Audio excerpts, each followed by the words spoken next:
Sandro, tá ativo, tá beleza? Então vamos lá.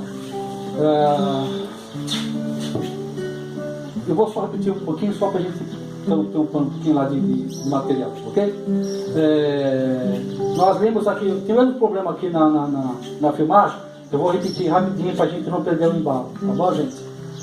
Nós lemos aqui Apocalipse 3:8, onde fala que hoje se abre uma porta, entrai por ela, isso que foi falado. O assunto hoje, sinergia cristã, fazendo com que tudo aconteça. Tá? Expliquei o que é sinergia. Sinergia são atitudes simultâneas de duas ou mais partes para o mesmo propósito, produzindo um resultado muito maior do que cada parte seria capaz de fazer sozinho. Tá? Temos aqui alguns modelos de sinergia, que é o primeiro modelo que nós falamos rapidamente aqui, foi o modelo de relacionamento de Deus com Adão. Deus pensa, refletia Adão e Adão manifestava. São duas pessoas fluindo, fazendo com que o reino fosse manifestado e cuidado do jardim. Ok? Depois, prosseguindo, Cristo em vós, esperança da glória. Aí é Cristo e eu, num processo sinérgico, fazendo aquilo que é a vontade do Pai. Ok? Então, agora nós vamos entender o seguinte, o processo sinérgico. Nós falamos de processo sinérgico de duas pessoas, Adão e Deus. Depois nós falamos aqui rapidamente do processo sinérgico de Cristo em nós, ok? Agora, mas ainda não é onde eu quero chegar, tá? Agora eu quero mostrar para vocês o processo sinérgico, onde que Deus está interessado em nós hoje. Esse é o motivo pela qual a gente vai desenvolver esse tema agora, tá? Então, por favor, abre para mim, Zé, Jeremias 17:10. Enquanto o Zé está abrindo aí, abre para mim o livro Jeremias 17:10, capítulo 17, versículo 10. Enquanto você está lendo isso aqui, enquanto vocês estão buscando aí, amém, glória a Deus por isso. Quando nós entendemos que o processo sinérgico é de uma fala simples, 1 mata 1000, 2 matam 10.000, tá? Então o nosso nível, a nossa capacidade de produção aumenta, nós somos muito mais eficientes, muito mais eficazes, ok? Nos nossos processos. Mas agora nós vamos entrar naquilo que interessa a nós no dia que se chama hoje, ok? Então, lê para mim, por favor, Zé, o livro de Jeremias, capítulo 17, versículo 10, por favor. Eu, o Senhor, esquadrinho o coração, eu provo os pensamentos, e isto para dar a cada um segundo o seu proceder, segundo o fruto das suas ações. Amém. Boa. Alguém tem outra versão? Fala, põe aí, galera. Eu 17:10. Eu sou o Senhor que sonda o coração e examina a mente, para recompensar a cada um de acordo com a sua conduta, de acordo com as suas obras. Isso. Alguma outra tradução? Por favor, por favor. Espera um pouquinho. Opa, gostei dessa aí. Segura aí, segura aí. Lê aí.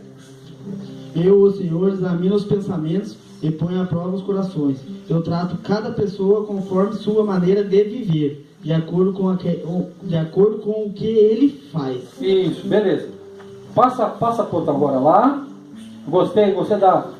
É uma versão complementar interessante. Eu, o Senhor, esquadrinho o coração, eu provo os rins, e para dar a cada um segundo os seus caminhos, e segundo o fruto das suas ações.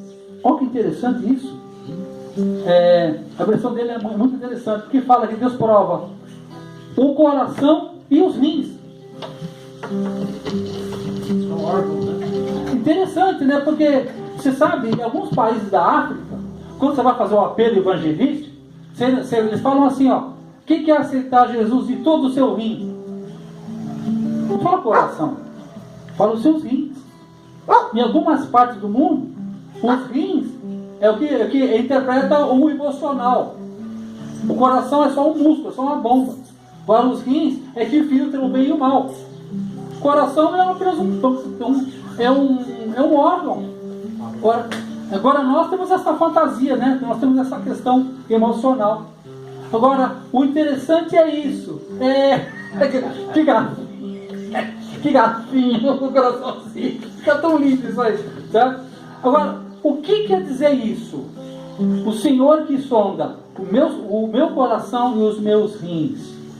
Agora, o caminho vai se estreitar um pouquinho mais. Tá? O que é isso? Eu vou ler aqui e depois nós vamos começar a conversar estreitando isso. O coração fala das ações e os rins falam das nossas motivações. As ações e as motivações. Deus separa.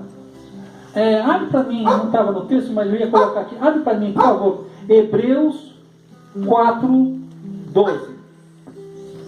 Até somar isso aqui que eu falei, né? Esse material está fresquinho. Eu quero compartilhar rapidamente isso com vocês.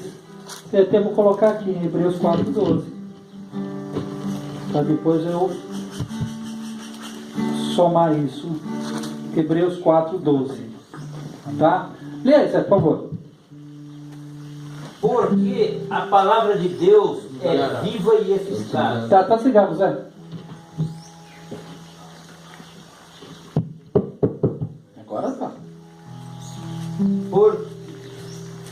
Por quê? Porque Isso é mais perto. Porque a palavra de Deus é viva e eficaz, e mais cortante do que qualquer espada de 2 gumes, e penetra até ao ponto de dividir alma e espírito, juntas e medulas, e apta para discernir os pensamentos e propósitos do coração. Isso. A palavra de Deus, ela tem o poder de separar daquilo que eu faço, da motivação pela qual eu faço.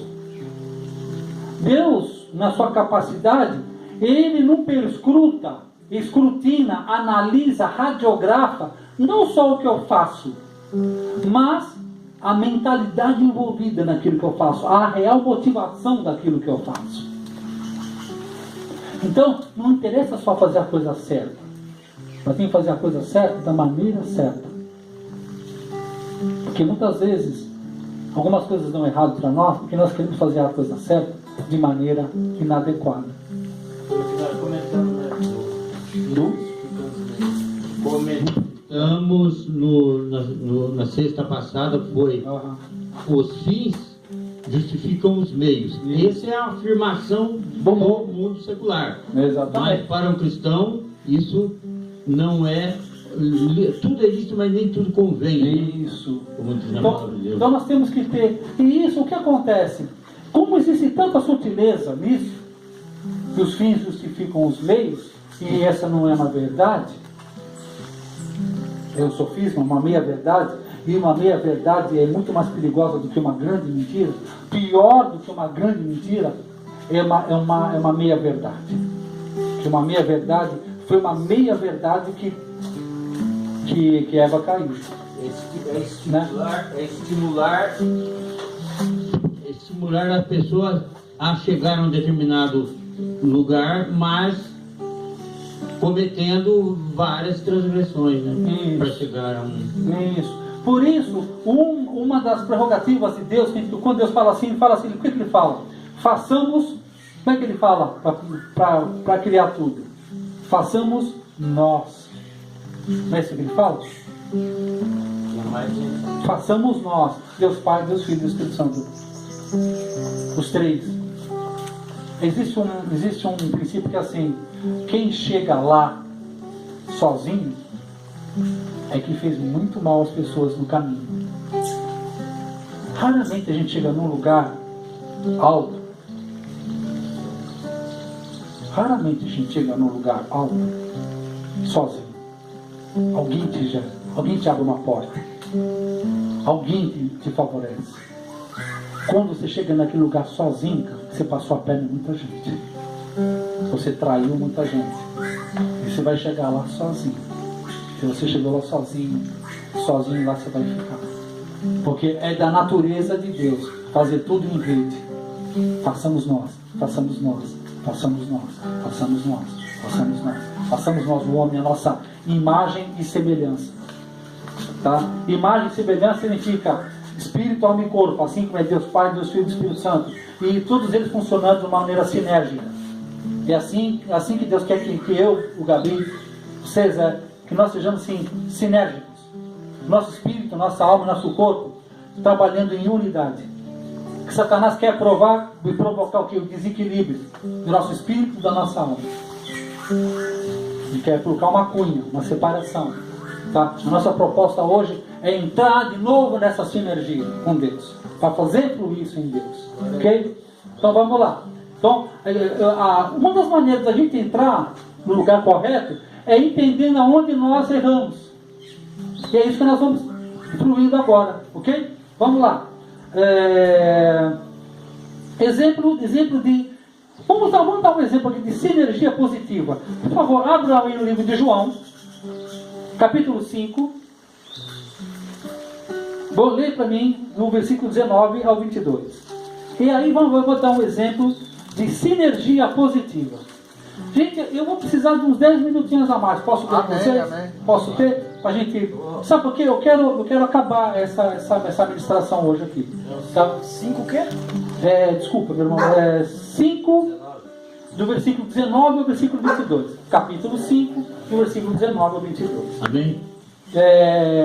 Vou dar um exemplo aí de sinergia positiva. Tá? Se não acharam, tudo bem. A fé vem pelo ouvir, e não pelo procurar. Amém? Então manda bala. João 5, do 19 ao 22. Isso, por favor. Então lhes falou Jesus: em verdade vos digo que o Filho nada pode fazer de si mesmo, senão somente aquilo que vir fazer o Pai. Porque tudo que este fizer, o Filho também semelhantemente o faz. Isso. Porque o Pai ama o Filho e lhe mostra tudo o que faz. E maiores obras do que estas lhe mostrará, para que vos maravilheis. Pois assim como o Pai ressuscita e vivifica os mortos, assim também o Filho vivifica aqueles a quem quer. E o Pai a ninguém julga, mas ao Filho confiou todo o julgamento. Ok. Aí está um exemplo simples de sinergia positiva. Eu não faço nada o que não vejo meu Pai fazendo. Isso é sinergia positiva. Jesus reagia a uma revelação. O Pai, não faço nada que eu vejo meu Pai fazendo. Quando Deus quis que Moisés construísse o tabernáculo, o que ele falou? Toma cuidado, Moisés, para fazer de acordo com o que você está vendo. Deus abre os céus, Moisés vê nos céus como é o tabernáculo, a construção do castiçal, das varas e tudo. E ele vai fazendo de acordo com o que ele vê. Aí está um exemplo.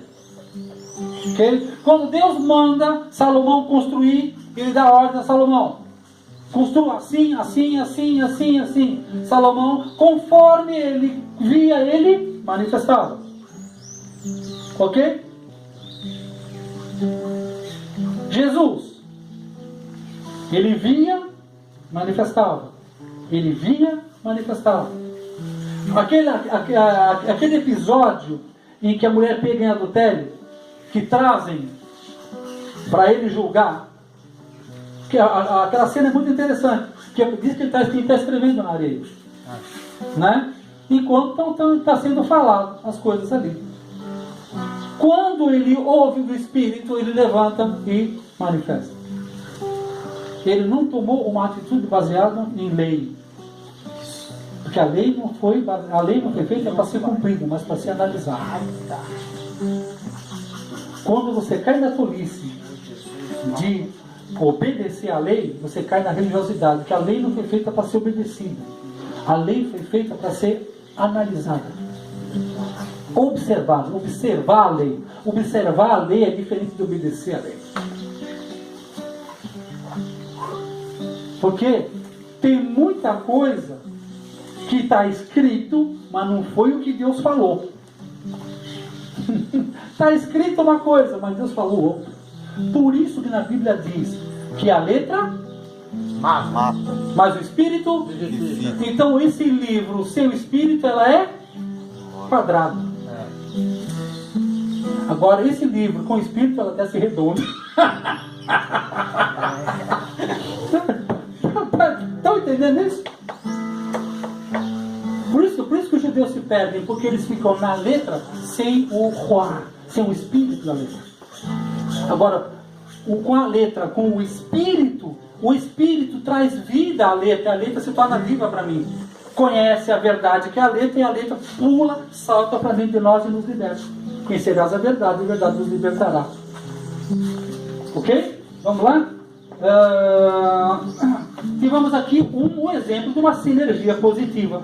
Agora eu vou dar um exemplo de sinergia negativa. Pois não? Não, é que a gente teve uma discussão. Pois não. Vamos lá. Traga a pauta. Posso? Deixa. Ah, não. Você quer falar uma coisa antes do dele? É outro assunto ou é o mesmo assunto? Que é o mesmo, é sobre a lei. Então vamos lá. É que a gente teve uma discussão hoje Certo? sobre lei de Deus e lei dos homens. Certo? As duas são para ser cumpridas, né? Observados. Puxa vida, como é que eu não vou explicar porque vai demorar muito, vai tomar conta da aula toda aqui. Então deixa para uma próxima, que já está.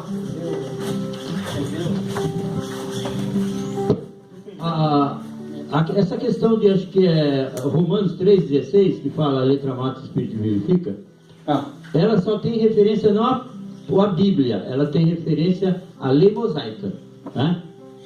Porque a lei mosaica tem aquela de que olho por olho, dente por dente, se matar um parente seu da tua família, você vai lá e mata o outro. Então, se for cumprir a risca a lei mata. Agora o espírito já vem outra que não é essa. Eu já tinha ouvido alguma coisa sobre isso. Não, se trata dos 66 livros, dos 47, né? Porque a Bíblia, nós que separamos em Velho e Novo Testamento. Nós que separamos. Agora, o Novo Testamento também é dividido em dois. Quem sabe? Qual é o primeiro livro do Novo Testamento? 1 Tessalonicenses. Atos. 1 Tessalonicenses. 1 Tessalonicenses, baseado em quê? O primeiro que foi escrito. Não, o primeiro livro que fala em termos de neotestamentário, né? Não na ordem da escrita, mas no sentido neotestamentário do movimento. Mateus, livro de Atos. Lucas escreveu o livro de Atos. Mas por quê? Os 4 primeiros evangelhos é a primeira parte. Depois a gente... Na verdade, os 4 primeiros evangelhos ainda estão falando antes da morte de Jesus. E o Novo Testamento só começa com a morte do goleiro. Então, porque o testamento, a gente não sabe o que é testamento. A gente fala testamento. Testamento é o que o cara morto deixa, é aliança. Então, o Novo Testamento só acontece, a nova aliança, com a morte de Jesus. Então, o primeiro livro da nova aliança é o livro de Atos. Porque todos, no Mateus, Marcos e João, Jesus sempre morre no final. Esse é o único livro que o mocinho morre no final, é na Bíblia. Mas o mocinho vive no final, e o bandido que morre no final. Nesse livro da Bíblia, é o único livro que o mocinho morre no final e o bandido fica acordado. Por quê? Porque quando ele morre, ele fala, está consumadamente consumado, daqui para frente que começa a nova aliança. Todo mundo que estava aqui, por isso que Jesus não pregou salvação para ninguém. Todos ele falou sobre a promessa, sobre a promessa, sobre a promessa, sobre a promessa. Por isso que ele fala para Pedro, quando Pedro começa a pisar na bola, ele falou, Pedro, quando você se converter... Por quê? Porque ainda tinha que, Jesus ainda tinha que ir à cruz, tinha que morrer como um cordeiro perfeito, tinha que passar pela prova da cruz, ser provado, aprovado, promovido, assunto aos céus, entregar como sacrifício o sangue dele, derramado como sacerdócio real para sempre, para que fosse aprovado. Por isso que ele falava, meu bom é Jesus. Ele falou, não, bom é só o Pai, eu não sou bom não. Por que ele falou que eu não sou bom? Porque ele só seria bom quando ele vencesse a cruz. Porque ainda restava ele a cruz. Está entendendo? Jesus tinha que passar pela cruz. Porque a cruz ia passar como homem, como um cordeiro, sem defeito.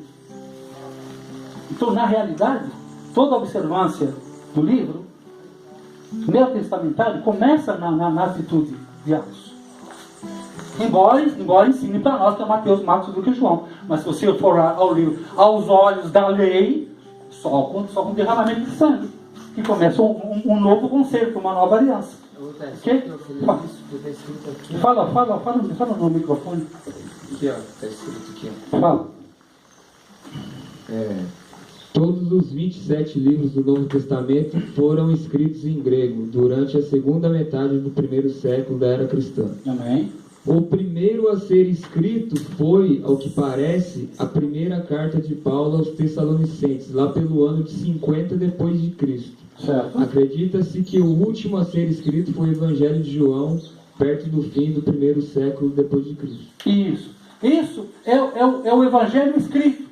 Agora a gente não está falando do Evangelho escrito, a gente está falando do Evangelho vivido. As primeiras testemunhas. Os homens que andaram com Cristo. Estão entendendo? Começa em Atos. Em Atos que começa a manifestação dos filhos de Deus, que se maravilhavam da doutrina dos apóstolos. Não havia nem Bíblia escrita ainda, mas eles manifestavam. Se o Velho Testamento era lei, já não vivia mais pela lei, vivia pela graça, e o Novo Testamento ainda não havia sido escrito, o que eles pregavam? E diz da Bíblia que se maravilhavam da doutrina dos apóstolos. Não tinha Bíblia naquela época. Então que doutrina que eles pregavam? Isso testemunho. Que andaram 3 anos e meio com Jesus. Então daquilo que viram e ouviram, isso testifica. Então por isso que eu não gosto de pregar a Bíblia para os outros.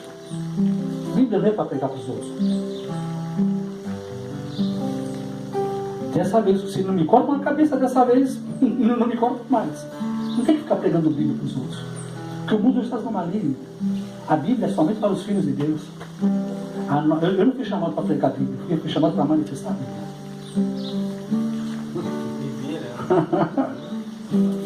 Eu tenho que ter a habilidade de pregar a Bíblia de Gênesis Apocalipse sem usar um texto bíblico, mas somente no meu estilo de vida.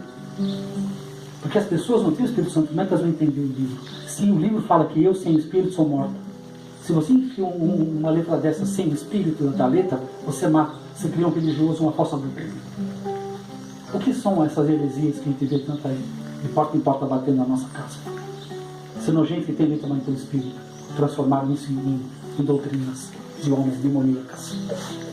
Quer contar uma coisa? Por favor.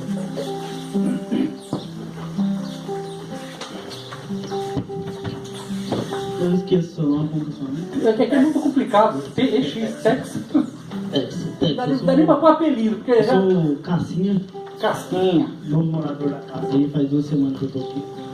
Eu acho que é o novo morador aquele. Semana passada eu tava aqui, eu cheguei na outra segunda, faz 14 dias. 14 meses até 10. Tá bom. Eu tenho uma dificuldade de falar que eu amo o próximo.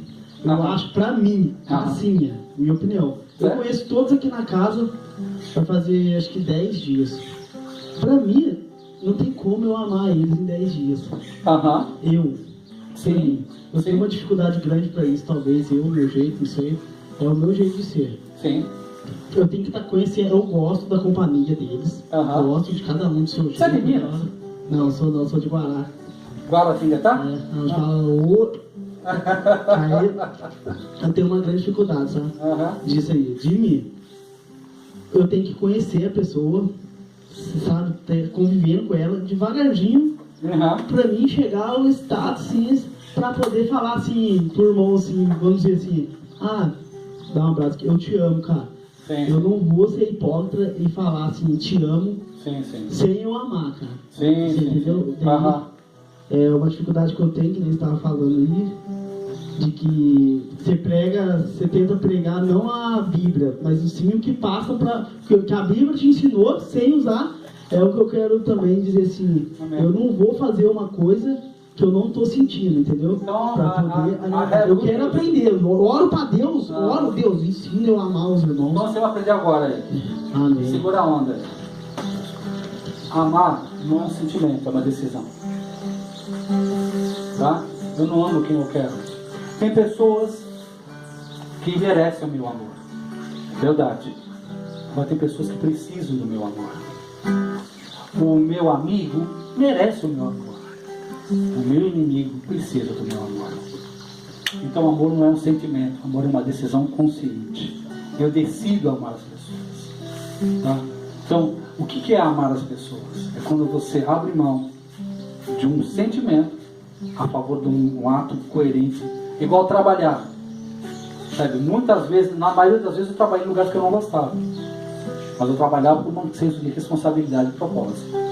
Então eu levantava cedo, cumpria o meu horário. Então eu fazia o que era natural fazer. Eu tinha algum sentimento pelo patrão? Tinha algum sentimento pelo produto que eu estava fazendo? Não, nenhum. Eu não tinha sentimento, eu tinha compromisso. Agora, naturalmente, de um compromisso assumido e cumprido, nasce um sentimento.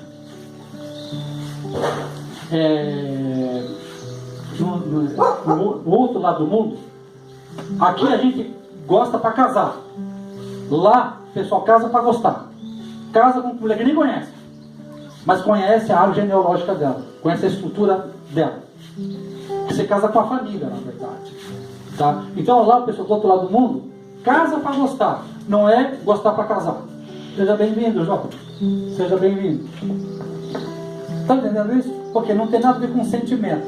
Não tem nada a ver com sentimento. Não tem nada a ver com sentimento. Ok? Ok? Eu não consegui entender direito não, mas ok. Gostar não é um sentimento. Gostar é uma decisão madura. Não tem a ver com sentimento humano. Porque a gente coloca gostar de alguém como um sentimento. E gostar não é um sentimento. É uma atitude. Né? É uma atitude. Obrigado. É uma atitude. É uma atitude. Você não tem uma atitude de levantar? Se você levantou e entregou o microfone. É uma atitude. Não é simpatizar com a pessoa. É trabalhar a favor dela. Isso eu já estou amando já. Isso é amar. Amar é o que você persegue. Alguém vai gostar de alguém que persegue? Não. Você vai amar. A pessoa, eu tenho facilidade em amar quem me ama. Eu amo os meus amigos. Tem pessoas que merecem o meu amor. Ok? Os meus inimigos, os estranhos, não merecem o meu amor. Precisam do meu amor. Então aí eu já vou agir diferente. Não é por um sentimento, mas é por uma razão. Entendeu isso? É assim que... É lógico que não é assim... Pá, é um processo. Tá? Mas tem gente que dá o primeiro passo. Ok? Vamos lá. Fui dado um exemplo de sinergia positiva. Já viu? Eu e o pai somos um, não vejo nada para o meu pai fazer, correto? Agora eu vou ler aqui um exemplo de sinergia negativa. Tá? 15 homens se ajuntam. Marcam um dia, lugar e hora. Aceitam responsabilidades. Sacrificam vontades pessoais a favor do sucesso em grupo.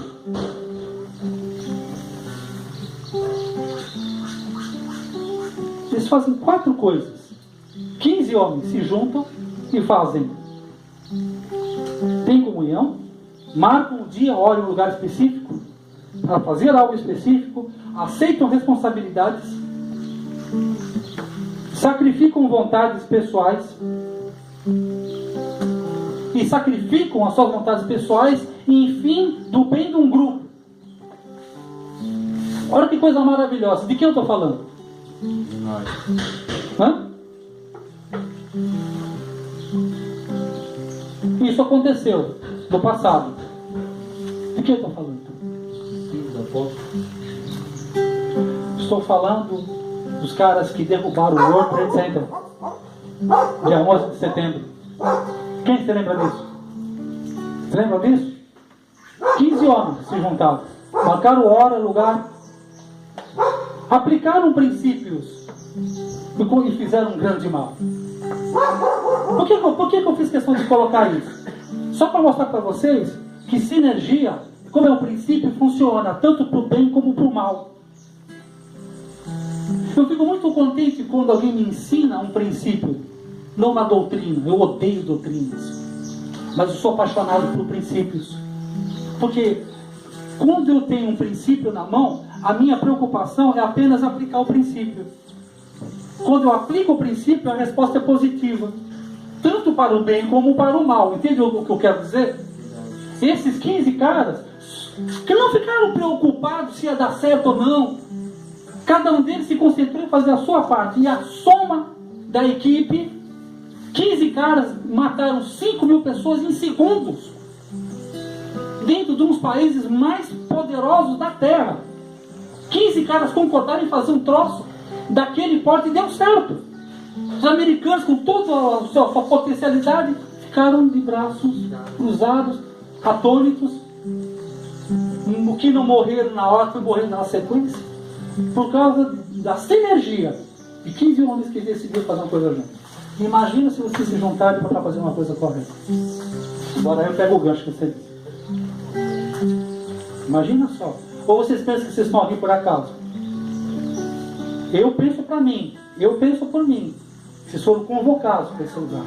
Propósito de Deus. Propósito de Deus. E vocês não sabem quantas igrejas estão envolvidas. Eu já tenho agenda para pregar o ano que vem, baseado no que está sendo ministrado aqui.